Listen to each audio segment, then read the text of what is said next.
The Southern Hemisphere Space Studies program is a 5-week intensive program. It's a very interdisciplinary. We talk about all aspects of space exploration.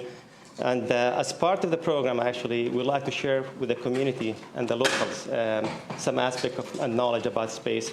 So we're really glad to have actually attendees from outside the program, to especially the young generations, to be able to learn more about space. And hopefully, they will be the future scientists, engineers, explorers of the future. So today is going to be actually about the... okay, there you go. So today, actually, we're going to talk about space medicine, and we have actually one of the leading space medicine experts in Australia. When you talk about space medicine, and it's actually one of the cornerstones of human space exploration.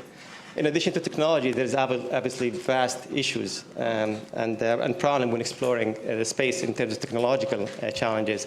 But also the human aspects is as challenging as well.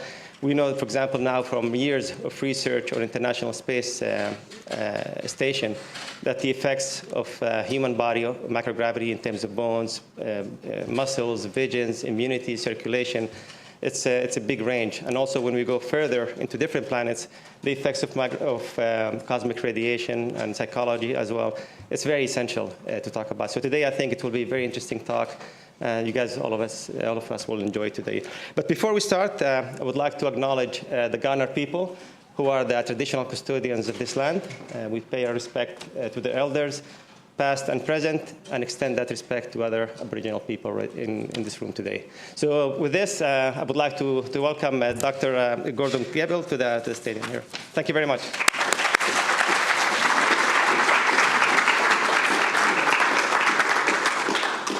Right, thanks, Omar. I'm very pleased you all braved the weather to come out and see me tonight. If you ever wanted to be an explorer on the surface of Venus, just step outside your front door tomorrow. It's going to be a similar temperature.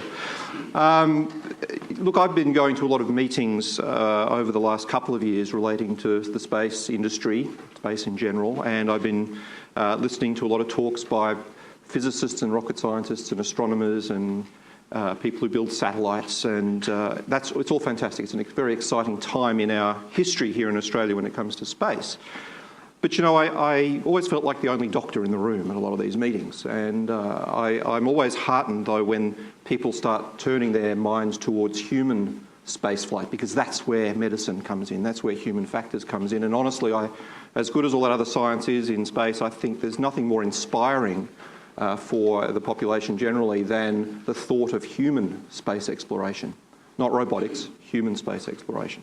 But with that comes the attendant risks of the space environment that we have to overcome. So that's really what I'm going to be talking about tonight. And I wanted to just give you background on why I'm here. I appreciate Omar saying I'm a leading expert in space medicine here in Australia, certainly not in the world, but it's a new specialty here. So it's hard to become a leading expert in anything when it's so new. However, I started getting interested in the specialty of aerospace medicine pretty much right from the time I was about 4 years old, watching Neil Armstrong's first steps on the moon as a 4-year-old, and my interest in aviation really continued. I remember as a kid building models of aeroplanes and getting into space and Star Wars like every other kid, of course. But that passion, I think, was really critical in the development of a future career. So I had that passion, but decided that medicine was what I really wanted to study. So I graduated medicine from University of Sydney in 1988. And would you believe about the first paycheck I ever got as a doctor I spent on flying lessons? So I was down at Bankstown Airport learning to fly. And that was fantastic fun and hugely beneficial to a career which I actually didn't know existed at that time. So I was very grateful to find a journal called, at the time, Aviation, Space and Environmental Medicine. And looking through that journal and seeing the diversity of specialties involved in aerospace medicine, to look at the multidisciplinary nature of it, to look at the international nature of it, I thought, wow, this is really good. You can actually do a specialty in this. So off I went and got some postgraduate training through the University of Otago, and pretty much straight away in 1996 I started working for the Royal Australian Air Force in aerospace medicine here in Adelaide, and I've been here ever since pretty much doing the same thing. So I'm currently Head of Aerospace Medicine Training at the RAAF Institute of Aviation Medicine. And I also, as you can see there, I belong to a number of different professional organisations. But importantly, from a space point of view, I chair the Space Life Sciences Committee of our local Australian professional body, which is the Australasian Society of Aerospace Medicine. And that's how I've become involved in what I'm doing here tonight. Why are we talking about this? We're talking about it, and I'm sure for those guys doing the course, you've been hearing all about the future plans. Over the next 10 to 20 years, we will be travelling deeper into space than we have since the 1970s. We haven't broken orbit since the Apollo program. We've been in low Earth orbit. And of course, now we have plans to establish a presence in cis-lunar space with the Gateway. We're anticipating human missions to Mars beyond that, perhaps in the 2030s, using the moon as a proving ground for technologies and even, of course, low Earth orbit in an ongoing way with the space station, trying to sort out the problems we need to solve to make those missions successful. And a lot of those problems are going to be the human element problems. What happens to physiology? There's so much stuff we still don't really know. So we have the Orion now. The sad thing is the International Space Station is the biggest spacecraft we're going to have for the foreseeable future in low Earth orbit. We are not going to be able to throw that kind of mass to Mars, which means the spacecraft are going to be quite small. And with that comes a whole bunch of physiological and human factors challenges as we go deeper into space. Even on the Gateway, that's not going to be as big as the International Space Station, and whilst not occupied continually, there are going to be some fairly long duration stays on that spacecraft, with potentially surface excursions to the moon, potentially habitation on the lunar surface, and then beyond that, of course, a presence on Mars. So the future plans mean that we need to get really good at solving the problems that affect humans exposed to a very challenging environment. We've done it before. If you look back centuries in history, what we're doing now is no different really to what the seafarers and the explorers of history really did. If you think about the durations of the missions, setting sail with an armada of ships or setting sail with 200 people on board and coming back with 50, I mean, the risks that these people took quite willingly, not understanding the risks really, not understanding all the problems that they would face, not understanding the medical concerns of being at sea. The whole reason we managed to work out what scurvy was all about, vitamin C deficiency, was because of a very clever doctor who worked out citrus solved the problem of scurvy on these early ships. So the medical problems of exploration have been with us since we were explorers, which has been forever. Launching into space, we're doing the same thing. We're just doing it bigger and further and with much more expensive technology. Does everyone know that ship? That's the HMS Endeavour. Okay, so there's a bit of Australian history there. But history does repeat. If you have a look at the duration of a Mars mission architecture, it's not that different to some of the historical journeys of, for instance, Lewis and Clark exploring continental US. You can see that's very similar in duration to a Mars mission. 6 or 7 months outbound, 6 or 7 months inbound, plus probably a year and a half or two on the surface. Vasco da Gama is a Portuguese explorer who discovered India, who explored and sailed to India from Portugal. Of course, Columbus, and indeed Cook's circumnavigation of the planet, probably the most amazing exploration mission of all time. And the duration that took, of course, was extraordinary at the time. So we are going to do this again. They didn't understand all the problems, and nor do we, but the question is, do we need to understand all the problems to go? If we have to understand all the problems first, we'll never go. A lot about exploration is learning as you go by knowing enough, but not knowing at all. So what I want to do tonight is to use the paradigm of NASA's Human Research Program. This is essentially a way of summarising the important issues when it comes to space travel for humans. So I'm using this as a bit of a model to highlight some of the important issues for you guys. And I'm sure some of this will be quite familiar if you've done the Medical and Human Factors lectures last week with Dr. Gooden. I think probably the most recognisable of the challenges that we're going to face is that we are in space exposed to a microgravity environment. We have evolved to live and to function physiologically in a 1G gravity field. As soon as we go beyond the Earth, we are no longer exposed to 1G, which brings with it a whole raft of different problems. In fact, this is probably the biggest group of stuff that I was going to talk about tonight. The problem with the gravity issue is not the gravity per se. Going to space is easy. Going to microgravity is easy. Bodies are incredibly adaptable and will adapt over time. In fact, remarkably quickly. Within 3 days, you've got your space legs, the space motion sickness starts to settle. 6 weeks later, you're starting to be able to move around fairly freely, navigate about the ISS, and probably another 6 weeks after that, you're into what's called deep adaptation, so it becomes almost second nature.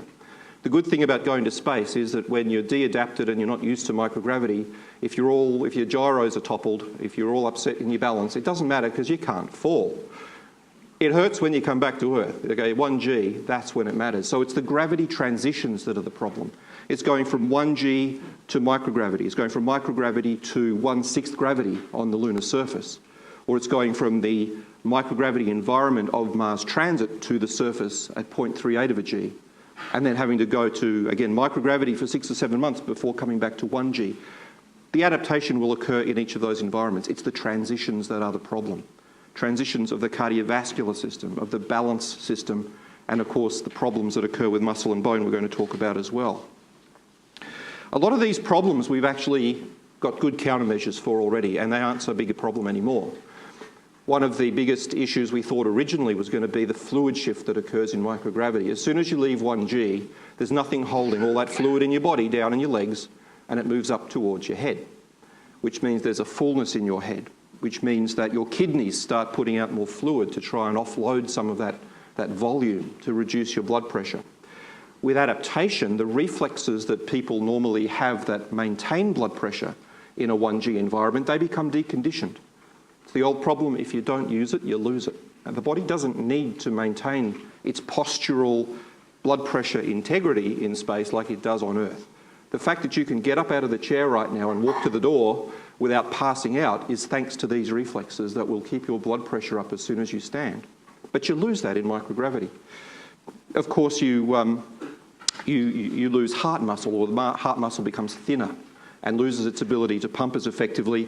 And the other big problem is that all that fluid heading towards the top of your body means that the pressure inside your skull increases. So there's an increase in what we call intracranial pressure. The current countermeasures we use for this, particularly before returning to a 1G environment to try and prevent these problems in that gravity transition, is things like fluid loading. So getting astronauts to drink lots of fluid and to take salt to try and increase their volume. There are garments that can be worn to push the fluid from the lower body back up to the upper part of the body when you come back to 1G, similar to a G-suit might wear, that a G-suit might wear as a pilot, for example. Making a bit of a comeback is a thing called lower body negative pressure, used back in the 70s and in the Skylab days. It's actually a big suction device that sucks fluid down into the lower body in microgravity to try and maintain that gravity, that fluid gradient. There's positioning that we can do. So, for example, being supine on re-entry, and particularly on launch, but on re-entry, so that the gravity isn't pushing from head to toe, it's pushing chest to back, and that makes a big difference. But one of the big countermeasures that seems to work for many things, including the cardiovascular system, interestingly, is exercise. And we'll talk more about that in a moment. But the astronauts on station currently at the moment do about 2.5 hours worth of exercise every day, except Sunday. That's their day off. But every other day they have to build that into their very busy work schedule, because if they don't, it's a problem. There was a Dr. Stan Love who went to space on the shuttle. It wasn't a long mission. He decided, because he was so busy, the last thing he needed to add into his program was the exercise that had been prescribed, so he didn't do it. After 2 weeks of space, he came back. It took him 2 months to recover and rehabilitate from that flight. So it makes a difference, and the astronauts know that. One of the biggest problems, and actually is one of the most important priorities NASA has identified, and we think it's related to microgravity, is a thing that affects vision. It's called SANS. There's an acronym for everything in medicine and in aviation, of course, and in space. SANS means spaceflight associated neuroocular syndrome. This was first noticed on a shuttle mission probably about a decade ago. A colleague of mine, Dr. Bob Thirsk, and another physician, Dr. Michael Barrett, were both on orbit at the same time, noticed visual changes, and they thought, right, we're physicians, we can work this out. So they got out their ophthalmoscopes, which is the torch you look in the back of the eye with. They had a look in each other's eyes, and they thought, oh, there are some changes there in the retina, which we haven't seen before. And there opened this Pandora's box of research to try and work out what was going on with the eyes. We can see on imaging that the eye gets flatter in microgravity.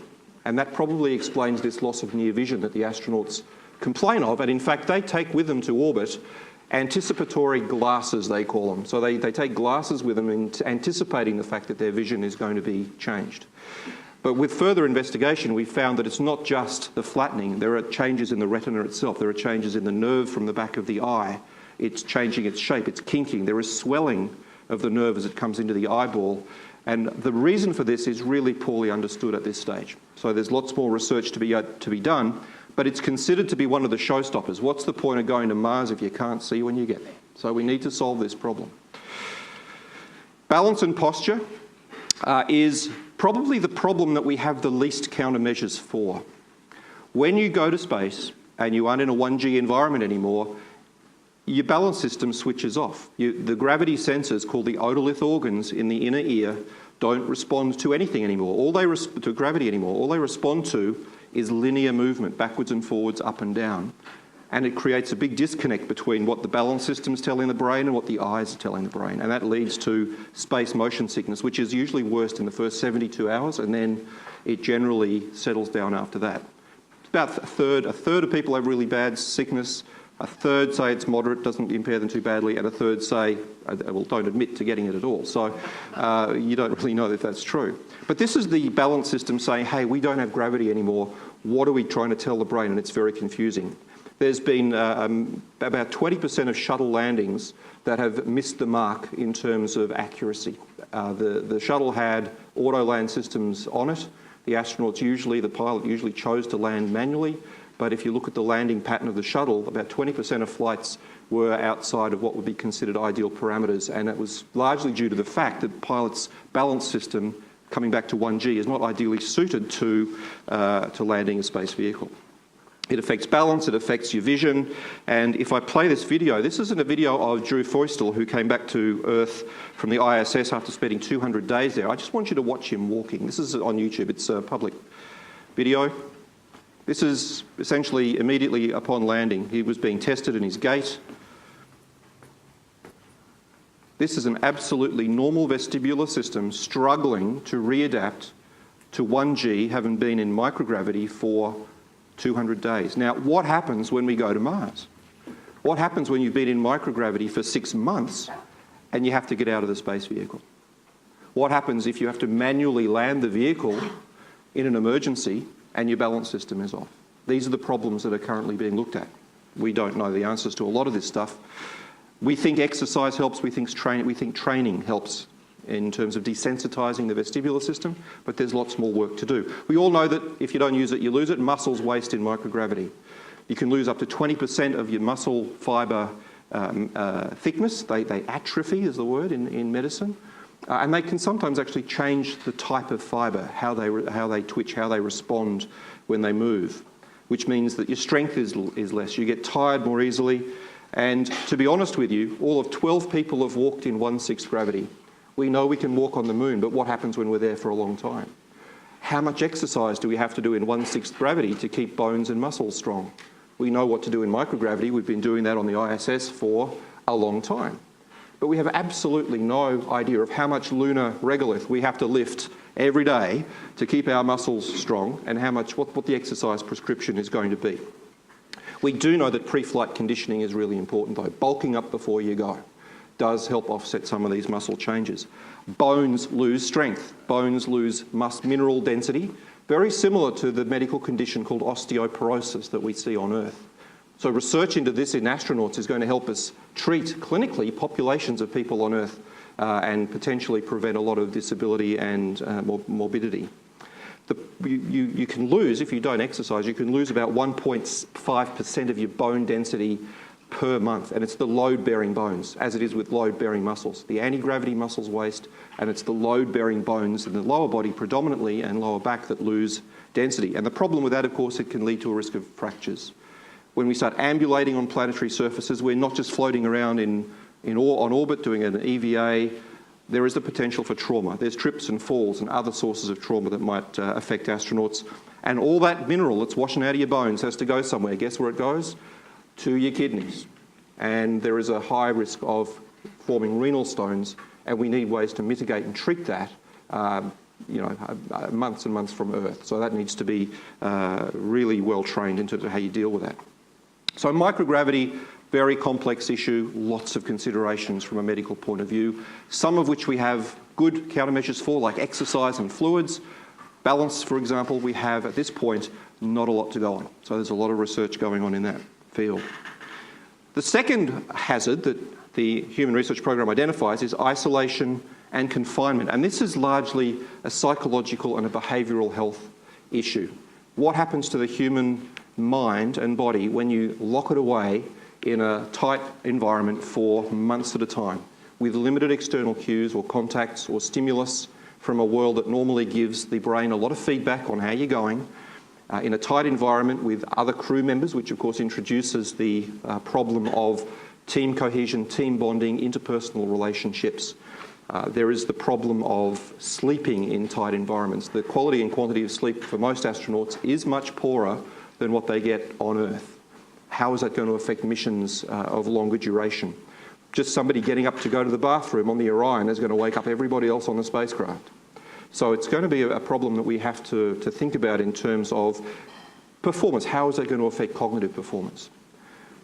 The other thing is, how do you keep really highly trained, highly motivated, high-functioning individuals, which these astronauts necessarily are going to be, how do you keep them from getting bored on a 6 to 7 month mission? Bearing in mind, this is a different paradigm now. We're going from an ISS platform, which is an experimental platform. It is designed to be a research laboratory. There's research and science going on all day, every day, except Sunday. This is a different paradigm. This is an exploration paradigm. It's not a science platform. So how do you keep the astronauts from getting bored? How do you keep them trained? How do you keep their minds active? There's a lot of planning that's going to have to go into that to make sure that they have, for example, just-in-time training to deal with the landing on Mars or medical issues that might arise. So strategies need to be developed to maintain their performance, their morale, the team cohesion and bonding for 6 or 7 months at a time. Selection is going to be critical for that.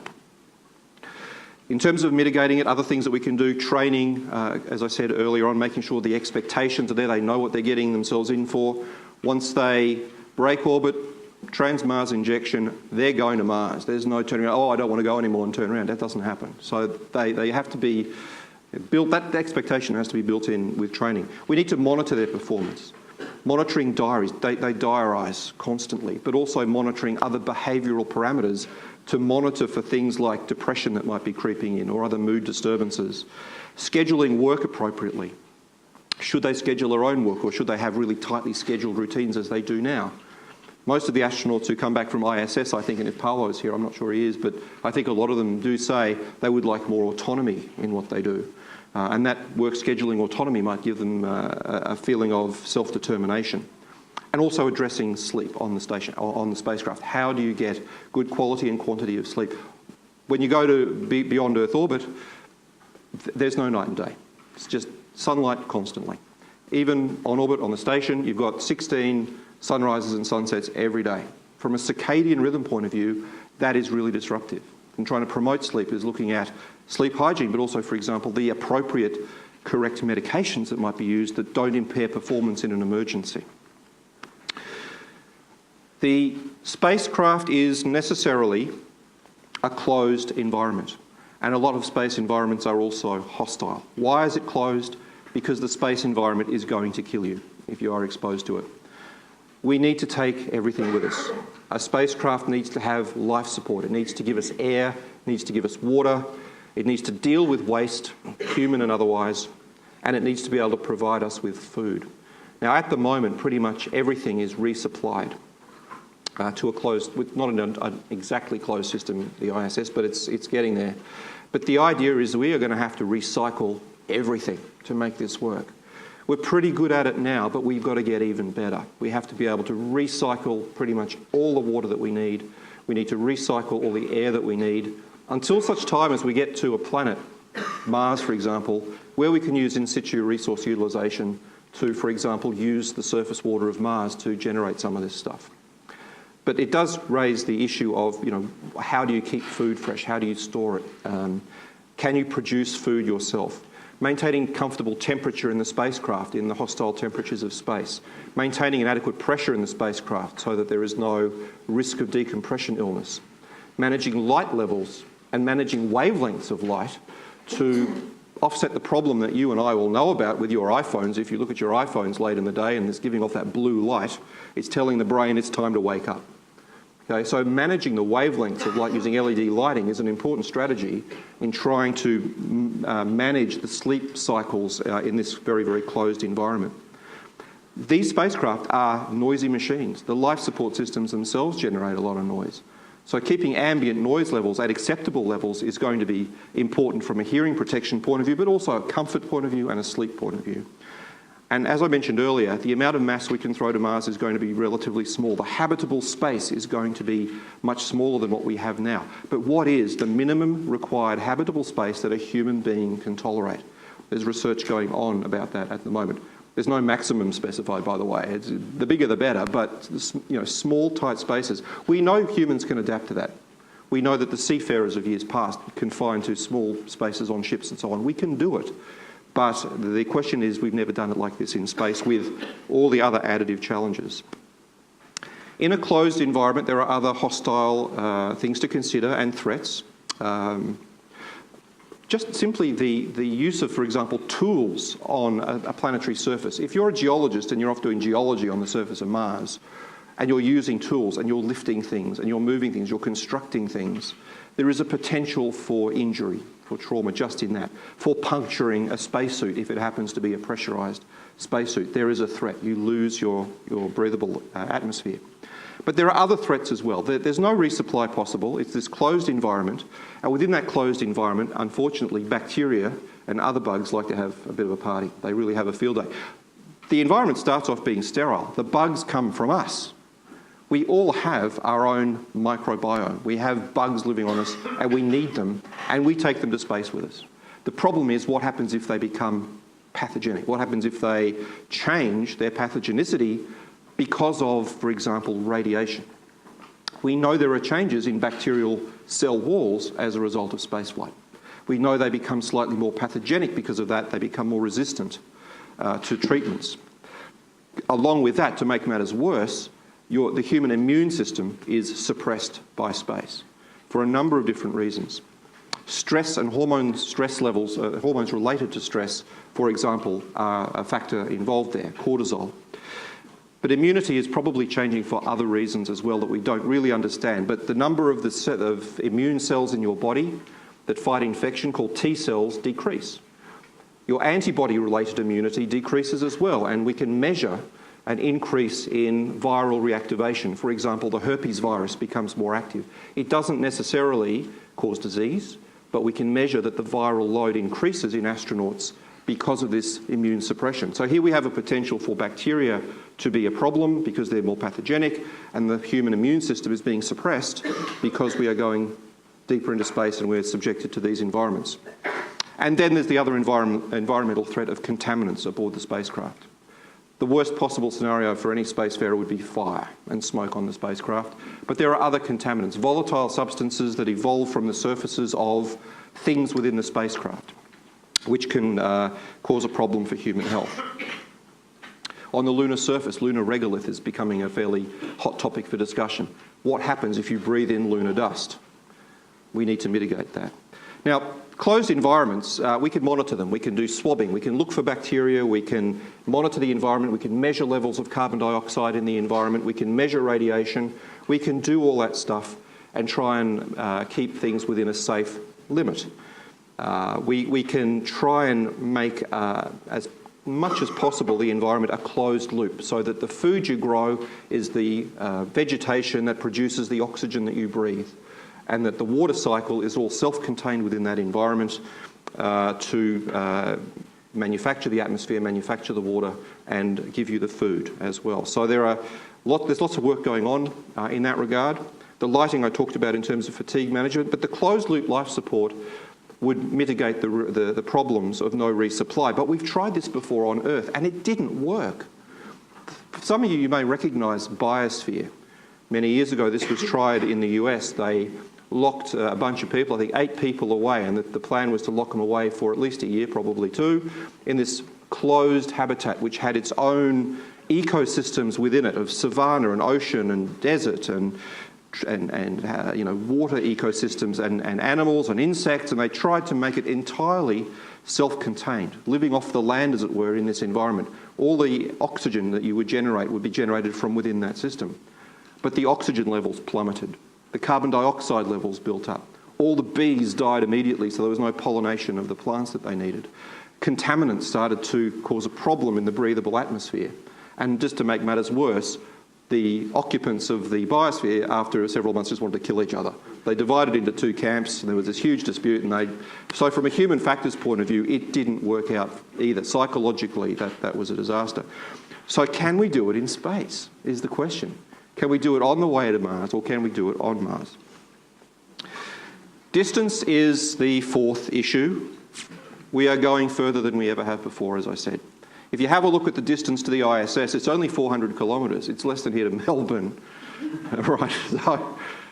So distance, it's not a distance barrier we have with the ISS, it's a speed barrier. They're going at 28,000 kilometres an hour around the planet. That's the problem. The distance is, they can be back on Earth in hours to a couple of days if they have to in an emergency.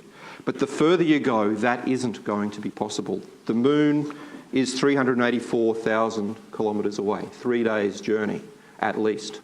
Mars can be at furthest to approach 400 million kilometres away. So that really is a problem for resupply, for communication, and for evacuation if there is a problem. Those 3 things are going to be nothing like we've seen before in low Earth orbit. We don't have this help from home. How much communication is necessary communication or is needed communication for the astronauts? At furthest approach, 22 minutes is the one-way communication time. So it's 44 minutes round trip. That's not doable. If you're trying to deal with an emergency, you need autonomy, you need to have self-determination to deal with issues, and if issues arise, all you do is report back to mission control, such and such happened, we've done this, we've mitigated it, we are now in ops normal recovery, all fine, how was your day? It's that kind of thing that we're going to have to move towards. There is limited bandwidth. There's going to be nothing like the internet we use. And the amount of data backwards and forwards is going to be limited. The failures are going to have to be dealt with by the crew, and then there's the whole medical emergency problem. How do we deal with that? Anything that is considered planetary exploration, NASA has said a physician needs to be on the crew. But planetary doesn't include moon. Okay, so the physicians don't need to go to the moon, nor do they need to be in low Earth orbit. We've coped so far. But how do we deal with medical emergencies, and what do you take? What do you plan for? I'll talk more about that in a second, but let's talk about food for a start. You have to pre-plan the food that you take. You need enough food supply to last you for an entire mission, potentially, unless you have this bioregenerative system. When you talk about medical problems, though, what skill set does the crew need to have? If you have a physician on board and the physician becomes incapacitated, who does the medical treatment then?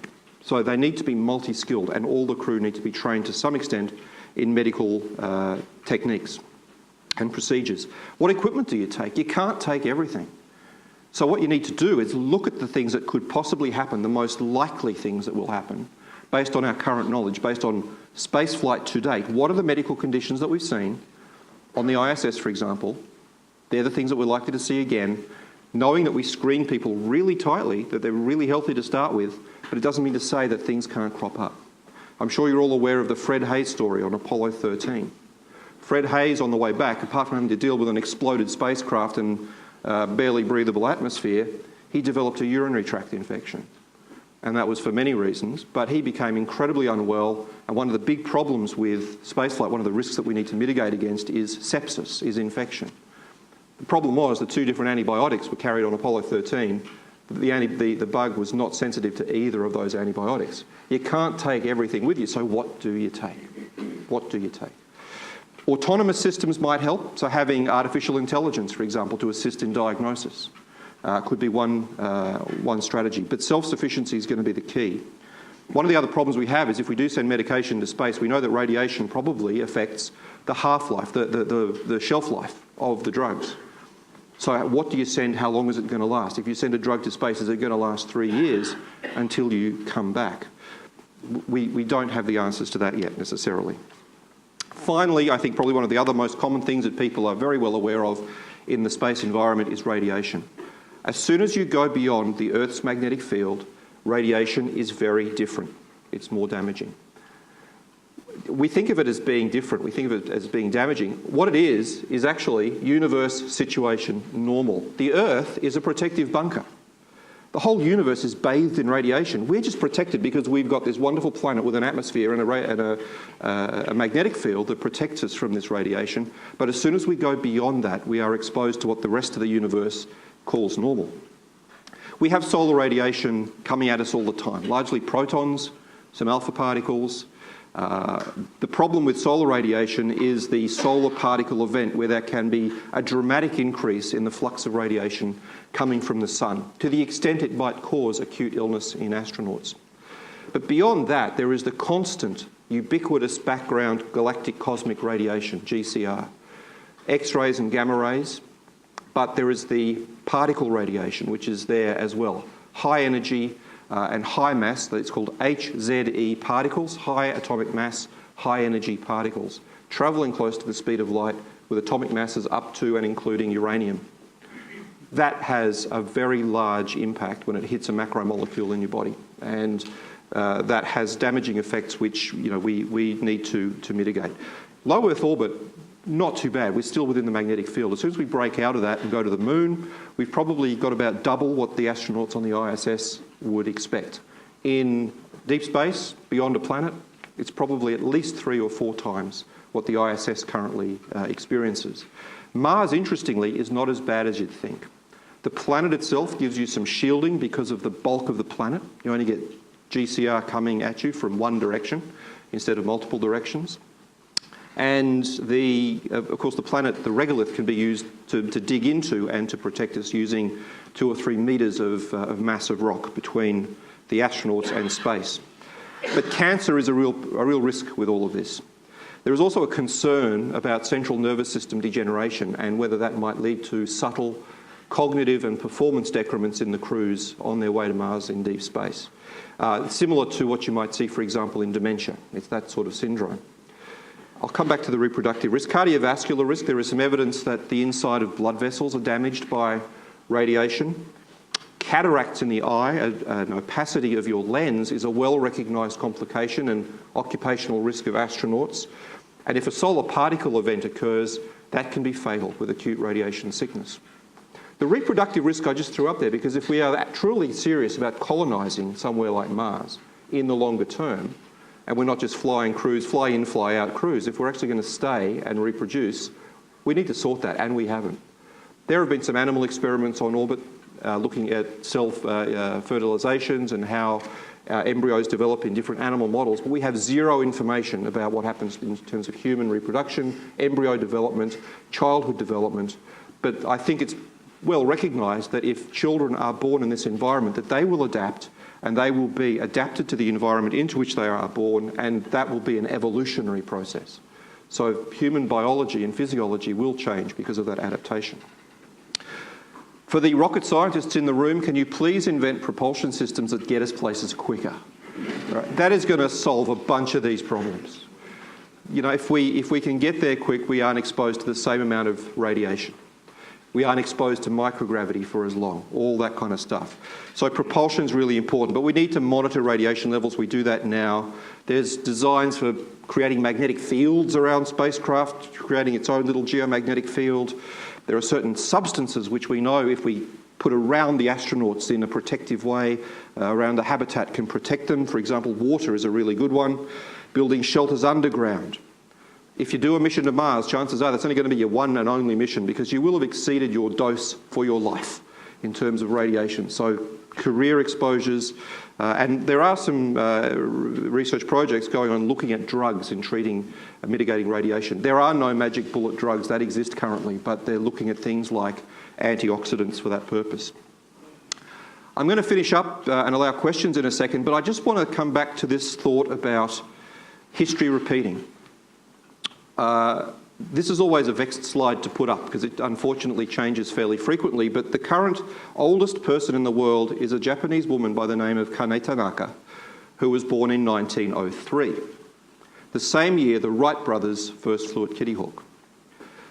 So in the space of a human lifetime, we have gone from the first ever powered flight to routine operations in low Earth orbit, and we have put humans on the moon in that time frame.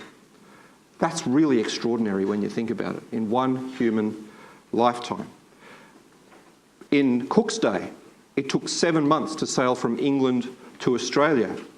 On a Qantas Boeing 787, you can fly from Perth to London in 17 hours. Thank you very much. Okay, that is well and truly miraculous when you think about it. In the days of early aviation, the barnstormers took people up for joyrides. When all the pilots came out of the military in the First World War, they thought, what can we do? Oh, I know, let's do a circus ride. So they take people barnstorming, and it was fun. But aviation developed from that into purposeful point-to-point transport, not only that, but faster than the speed of sound.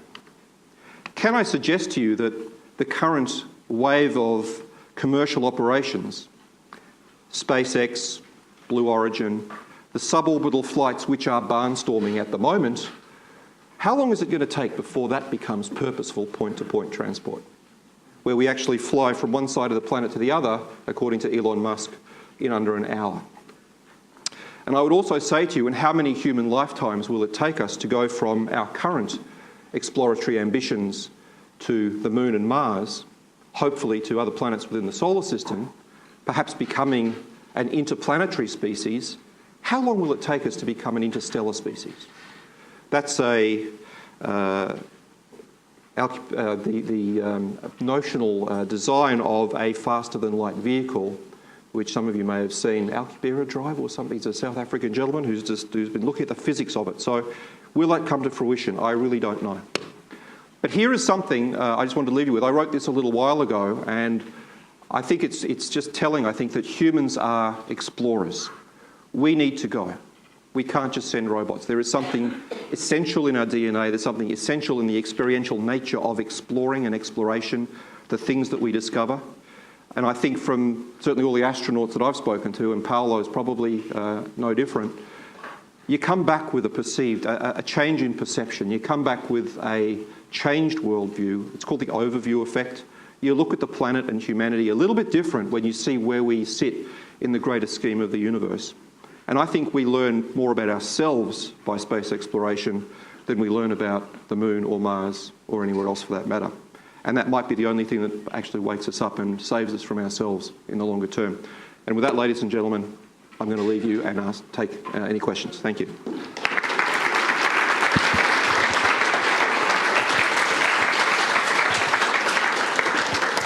Thank you, Dr. Cable. So we have time for several questions. If you can, okay, we have one there, Keith. If there is a microphone, please use it. My hearing's dreadful.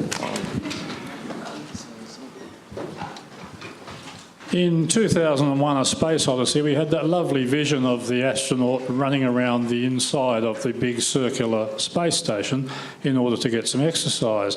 Has any research gone into investigating that as a method of overcoming the problems of microgravity? Yeah, the problem, well, not a problem. The concept of artificial gravity certainly has been explored. It's largely an engineering problem of what sort of centrifuge do you build, how big, and the engineering problems attendant upon that. But more than the engineering problems, there are physiological problems, again, relating to the balance system.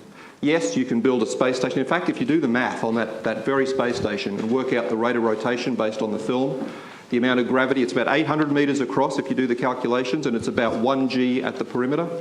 So the math, it works. But to do that, you know, to make it work, it has to be a very large station. As soon as you start spinning people in that rotating environment, it leads to some vestibular and balance problems. Every time you turn your head, move around, it causes a tumbling of your gyros. You get dizzy and quite motion sick at times. It's potentially possible to adapt to that, But the smaller the radius and the faster the turn, the bigger the problem. So how much G do you want to generate? How big a mass can you use? They've also looked at onboard centrifuges, just centrifuge the astronaut in an onboard centrifuge for a while, but then what's the prescription for that? How often do you do it? And that's a heavy thing to take to space. You know, how do you get that on board a spacecraft? So yes, it's been thought about. One of the other problems with the centrifugation is gravity gradient. The gravity, because of the radius, the distance between head and feet, the gravity experienced at head level is different to the gravity experienced at foot level. If you move about a rotating environment, for those of you who know a little bit of meteorology, there's a Coriolis effect that causes wind to move in a circular pattern across the Earth. Coriolis force affects astronauts when they're spun. So if you're on that big space station and you try climbing up a ladder, you're going to get pushed sideways by the Coriolis force. So there's a number of things that need to be better understood and worked through. But wouldn't it be lovely to take gravity with us? It would solve all of these problems. Agreed. Hi. With your talk, it was quite interesting, of course, but you didn't mention anything about gender preference. Is it better to have all male or all female or a mixture? And is there an advantage in either gender for space travel? It's hard to cover everything in 45 minutes, that's true. There are probably some biological differences, particularly in sensitivity to radiation between females and males. But to be honest with you, a lot of the answer to that question is entirely unknown because the number of females flown in space is very small and we don't have statistical significance in the studies that have been done. I don't think there are any dramatic differences between males and females that we have discovered so far, other than concern over reproductive health, sensitivity to radiation. It's probably not a level playing field for that purpose. But in terms of other physiology, I don't think too much has been highlighted. But the total number of people flying in space to date is mid-500s, under 600 people. Of that, a very small proportion, relatively, are female. So the studies really are not statistically powerful enough to give us any definitive answers yet.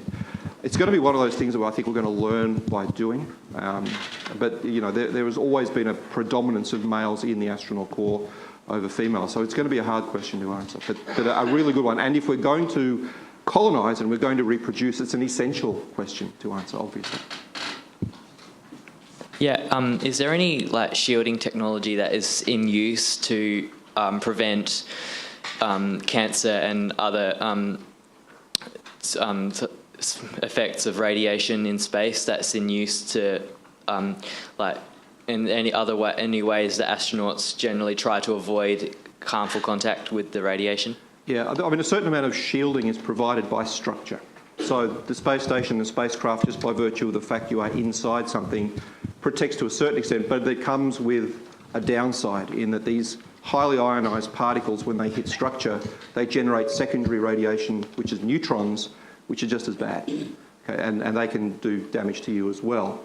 So the main problem is going to be solar particle events. We can protect from those fairly easily because they are lower flux, lower energy particles coming at us compared to galactic cosmic radiation. So the strategy that is going to be used is simply bulking mass around the astronauts in a shelter.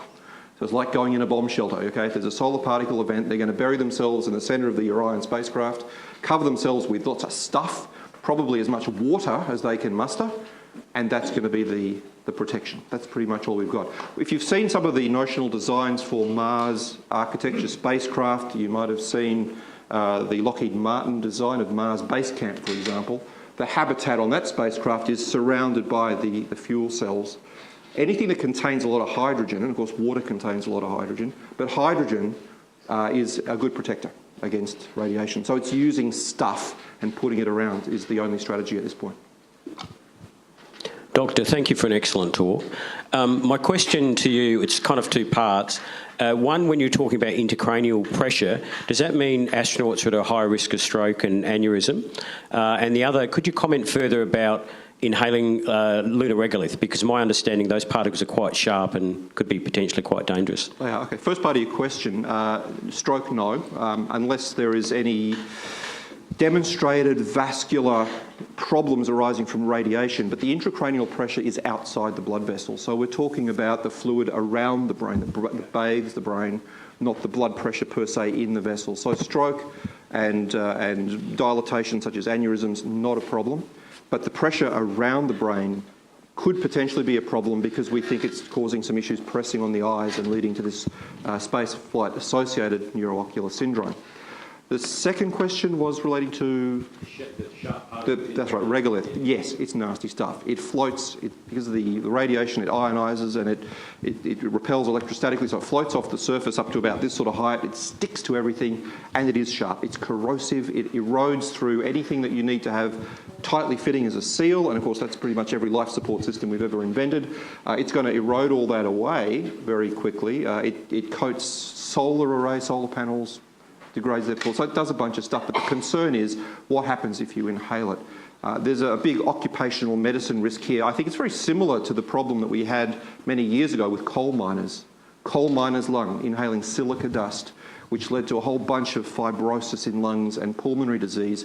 So we need to be going into this with eyes open and not only mitigating the risk in terms of making sure we try and get the regolith off everybody, the dust off, using air showers or by whatever mechanism possible, because it gets everywhere. I know you guys have seen photos of the lunar astronaut suits coated in this stuff, right?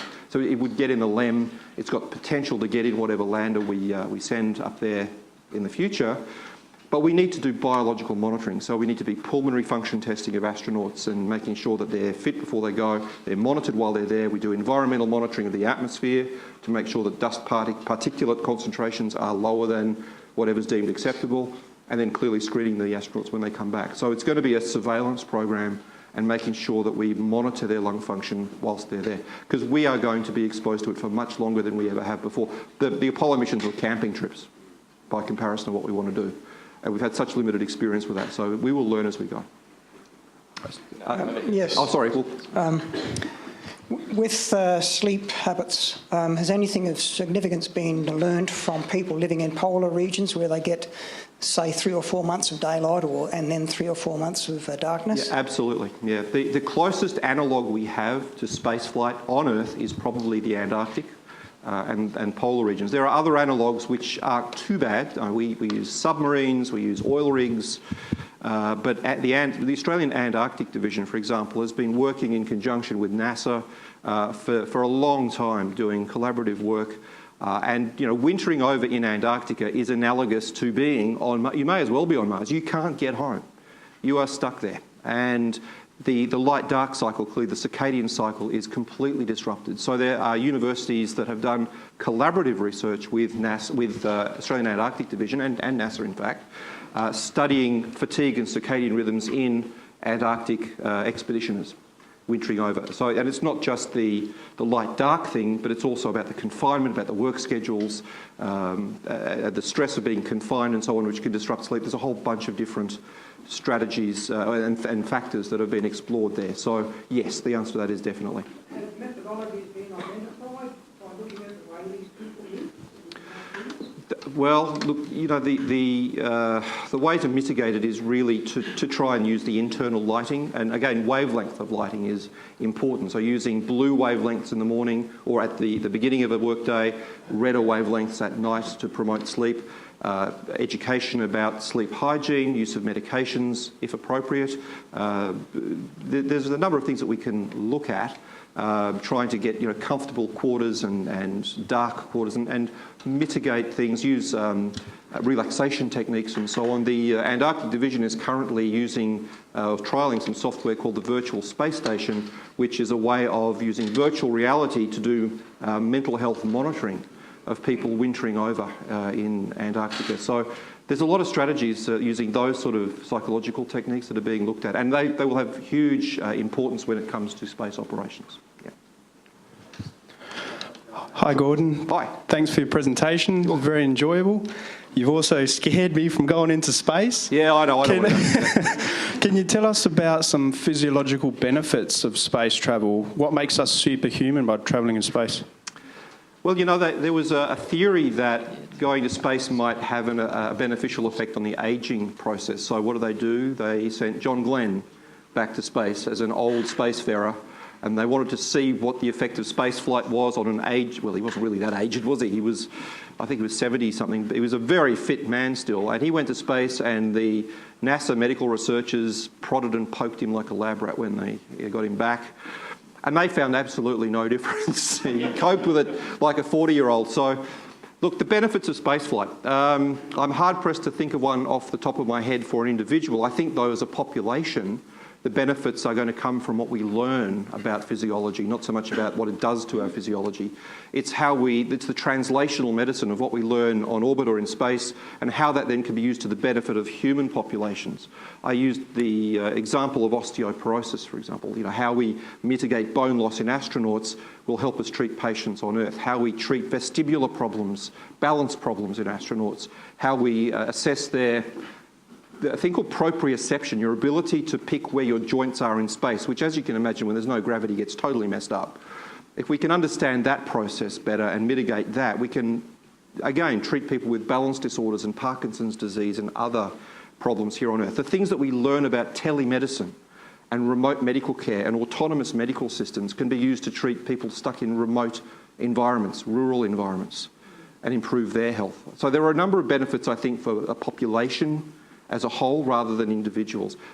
I'm hard-pressed to think of anything beneficial from going to space of a person, because when they come back, they're doing this kind of thing and they're weaker, their bones are demineralised. Like in the movie Contact, where he goes up to space because it won't progress as fast. As they say in the classics, no. Well, Dr. Taylor, maybe one more question before we conclude. My question It's actually about hibernation. Yeah. So hibernation actually has limited research recently, but has huge potential applications for space exploration and for the medical community here on Earth. And for space, for example, we can stabilize somebody, bring him to Earth in case of emergencies, and we can use it also to send people when we have missions outside of our solar system that requires years and years to actually limit the resources, the oxygen, the food, and psychological effects, even radiation effects as well. And obviously here on Earth, there will be huge advantages of having something like that. So any word on the latest research on that? We do it already. We haven't done it in space, but there's certainly, it's early days for using it in space, but we have used therapeutic cooling, cryogenics if you like, for various forms of major surgery for a long period of time to slow down metabolism and increase survival of people who require sort of major cardiac surgery, for example.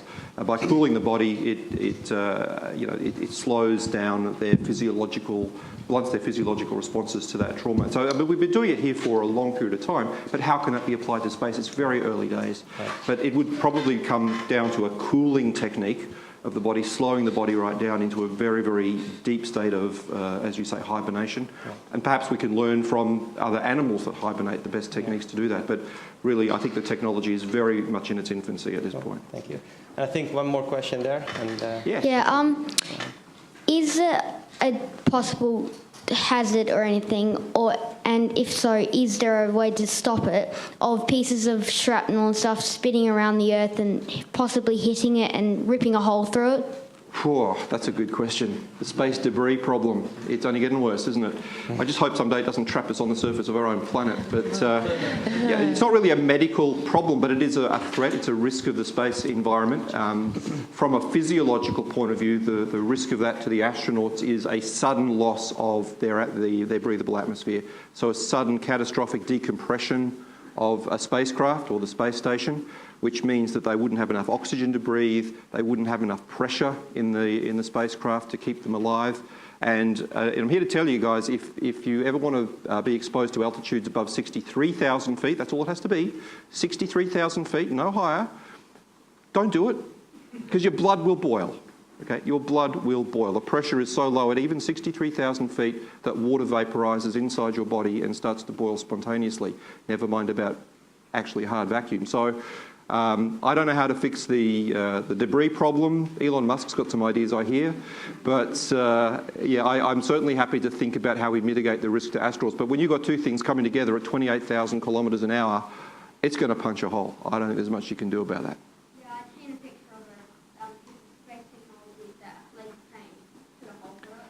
What we might be able to do, I don't know what's going to stop punching a hole in somebody's leg, but if you've got a mechanical counter-pressure spacesuit instead of an inflatable spacesuit, If a piece of shrapnel goes through a counter-pressure spacesuit, you're not going to have a rapid loss of pressure, and the astronaut is much more likely to survive. So there may be technologies like that that will be better off not only in EVA operations on orbit, but also on planets. If you fall over and scrape yourself and rip a hole in your suit's not going to suddenly decompress on Mars, which would be a huge advantage.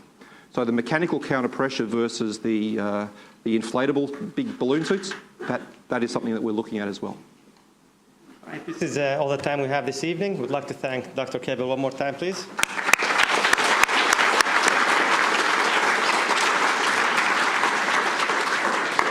We'd like to thank all of you for joining us this evening. I would like to remind you that next Saturday also, we have the last distinguished lecture by Dr. Pete Worden, talking about Starship and exploration of other planets outside of our solar system. So after this, you guys are welcome to join us for a reception outside. What's that? 31st of January, Thursday. Yes. The opportunities in space. Okay, yeah. On Thursday as well, there's here in Mousel Lakes opportunities in space as well. So you're more than welcome to join us for this. Okay, good evening, everyone.